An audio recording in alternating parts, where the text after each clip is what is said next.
Nithyananda. My name is Sri Nitya Kritananda, and I'm here live in Bangalore, Adinam, here in India.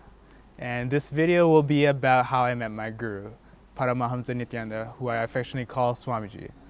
So my seeking began back in 2013, 14-ish, and the sort of books I was reading were like The Law of Attraction, Ask and It's Given by Abraham Hicks, and all this sort of like new age sort of law of attraction sort of ideas.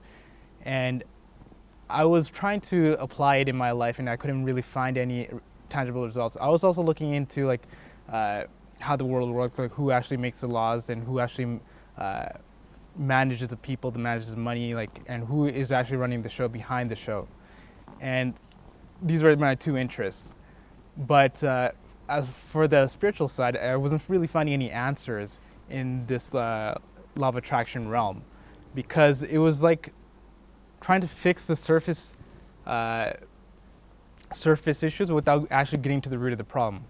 So during that time, I was going from like Abraham Hicks to like Bashar to Cryon, and then eventually I stumbled upon Mas Rupa Priya. She's a devotee of Swamiji, and I first connected to Swamiji through her videos. And it was through her videos I started getting interested in the program called Inner Awakening. And she always mentioned it in every single video at the end to look up the Inner Awakening program, to start watching Swamiji's videos. And eventually one day, like, I just got convinced by it. Like, she just seemed so confident about the program that I myself committed to doing Inner Awakening, even though I never even watched one of Swamiji's videos yet. And then she started talking about watching Swamiji's satsangs, which are spiritual discourses. And once I started watching one, I couldn't stop watching. I started watching like 5 times a day, one after the other. And it's funny because it's like 1 hour long, and I just keep watching one after the other, after the other, after the other. And for like 30 days straight, I was binge watching Swamiji's videos. And it got to the point where I was convinced myself I had to do Inner Awakening, or else I'd probably get in some sort of rut. And this was about October, and there was going to be coming an Inner Awakening at October.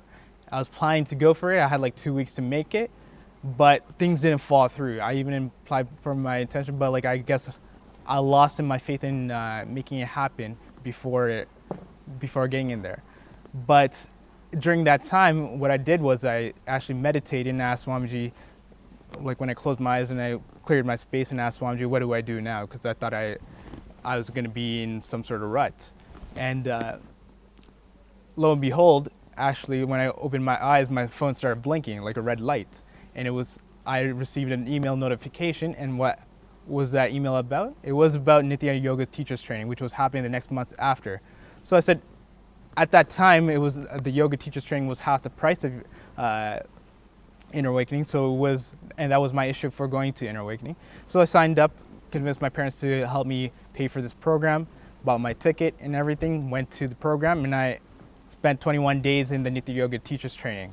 And from there, I was just blown away by the amount of information that Swamiji shared during the live satsang, the darshans that he gave each and every day, the hugs that he gives out, the energy infusions, the blessings, the kalpatarus, and so on and so forth. And also the Nithya Yoga Teachers Training was very, very informative and actually blew my mind about what yoga was.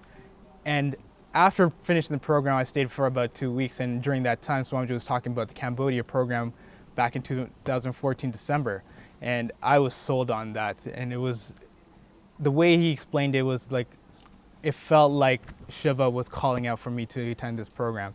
And I made it a ritual every day to go to the temple every morning, to the banyan tree, to put in my intention to do the program. Like, the way that we talk about doing the program is that you follow an intention and then you hold the space for it to manifest.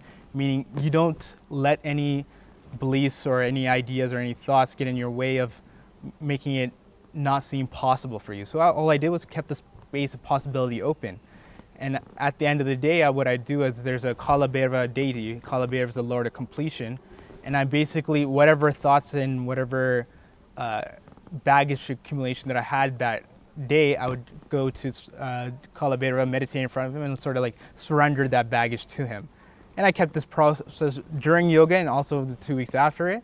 And eventually, some like mystical things started happening. Like it's hard to explain in a short video like this, but like I will be explaining to you guys. And then I registered for the program. And this is during a time when I had no money for myself. I basically had 1,200 rupees, which if you put into perspective, wasn't even half the price of a cab to get back to the airport. But I managed to find money for the cab. I managed to reroute my airplane back. I live in Toronto. I had an airplane booked from Bangalore to Toronto. I rerouted it to Cambodia, and I got a cab from Cambodia to the hotel we were staying at. I got my visa, and I got a flight back from Cambodia to Toronto on January 1st, and that all happened just magically. So now I'm here in the Nithyananda Yoga program, which is exclusively for Inner Awakening graduates, and I'm now enjoying my time meeting fellow graduates and enjoying my time in my space with my guru, Paramahamsa Nithyananda. Thank you for listening to me.